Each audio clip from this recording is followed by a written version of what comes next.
Hello friends, welcome to Nafshir kitchen. Crispy అయిన మసాలా వడలండి. పైన క్రిస్పీగా, లోపల సాఫ్ట్గా, టేస్ట్ అయితే చాలా బాగుంటాయి.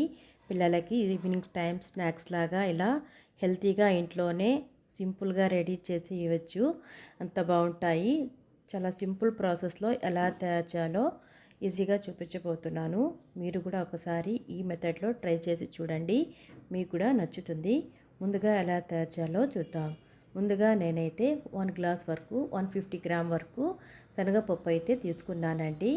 ముందుగా 3 గంటల ముందరగా నేను నానబెట్టేశాను. శుభ్రంగా కడిగేసి బాగా నానిపోయాయండి. మిక్సీ జార్లో వేసేసి ఇందులోని కొద్దిగా 1 టేబుల్ స్పూన్ వరకు పంజరపప్పు అయితే బౌల్లో తీసి పక్కన పెట్టేశానండి. తర్వాత ఇందులోని 2 పచ్చిమిర్చి అయితే పెద్ద సైజ్ పచ్చిమిర్చి ఇందులో కట్ చేసి ఇందులో వేస్తున్నాను. అలాగే అల్లం వెల్లుల్లి పేస్ట్ అయితే 1 టీ స్పూన్ వరకు వేసేసి రుచికి సరిపడా 1/2 టీ స్పూన్ వరకు సాల్ట్ అనేది వేస్తున్నాను. ఇందులో సాల్ట్ అనేది ఎక్కువగా పడదు, చూసి వేసుకోవాలండి. అలాగే 1/2 స్పూన్ వరకు జీలకర్ర వేసేసిన తర్వాత కొద్దిగా కొత్తిమీర కూడా వేస్తున్నానండి. తర్వాత మిక్సీ జార్లో ఈ విధంగా మరకల్లాగా మిక్సీ పెట్టేస్తే సరిపోతుంది. మరి పేస్ట్గా వద్దు, ఈ విధంగా బరకల్లాగా ఉంటే సరిపోతుంది. నేనైతే కొత్తిమీర అనేది ఎక్కువ వేసాను. మీకు కనుక నచ్చకపోతే స్కిప్ చేసేయవచ్చు, లేకపోతే ఇంకొద్దిగా తగ్గించైనా వేసుకోవచ్చు. ఈ విధంగా మిక్సీ పెట్టేసిన ఈ పేస్ట్ని కూడా ఒక బౌల్లో వేసేసుకున్నాను. తర్వాత సన్నగా తరిగిన ఉల్లిపాయను, ఒక మీడియం సైజ్ ఉల్లిపాయ అయితే తీసుకొని కట్ చేసేసి ఇందులో వేసి అంతా బాగా కలిసే విధంగా మనం దీన్ని కలుపుకోవాలండి. విధంగా చిన్న చిన్న టిప్స్ కనుక పాటిస్తూ మనం చేస్తే ఏ రెసిపీ అయినా అద్భుతంగా ఉంటుందండి. విధంగా అంతా కలిసిపోయిందండి. ఇప్పుడు నేనైతే చిన్న చిన్న బాల్స్ లాగా తీసుకొని మనకు నచ్చిన సైజ్, అంటే చిన్న సైజులో చేసుకోవచ్చు, లేకపోతే పెద్ద సైజులో అయినా కూడా చేసుకోవచ్చు.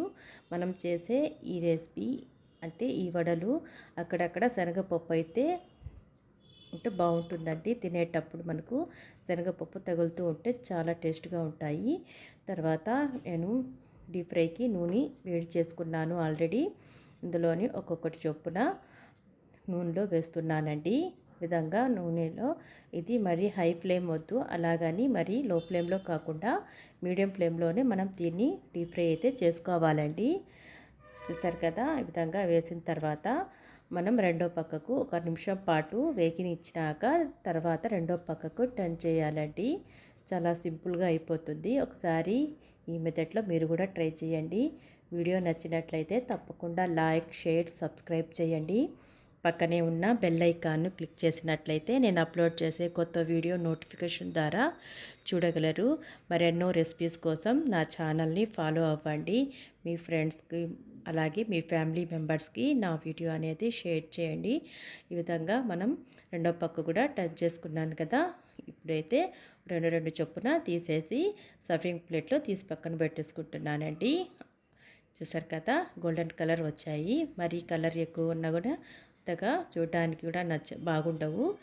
చూసారు కదా, ఈ విధంగా తీసేసుకొని ఇంకా నెక్స్ట్ ఆయిల్లో ఇంకా నెక్స్ట్ పిండి ఉంటుంది కదా, అలా ఇది కూడా సేమ్ అలాగే వేసేసుకొని అన్నీ ఒకేసారి తీసుకోవడమే అండి. చాలా సింపుల్గా అయిపోతుంది. ఇది ఈవినింగ్ టైం స్నాక్స్ లాగా వేడివేడిగా చాలా బాగుంటాయి. ఇది చట్నీ లేకపోతే కెచప్తో కూడా చాలా బాగుంటాయండి. చూసారు కదా, అయితే ఫ్రెండ్స్ మీకు ఈ వీడియో నచ్చింది అనుకుంటున్నాను. తప్పకుండా లైక్, షేర్, సబ్స్క్రైబ్ చేయండి. ఈ వీడియో చూసినందుకు థ్యాంక్ యూ.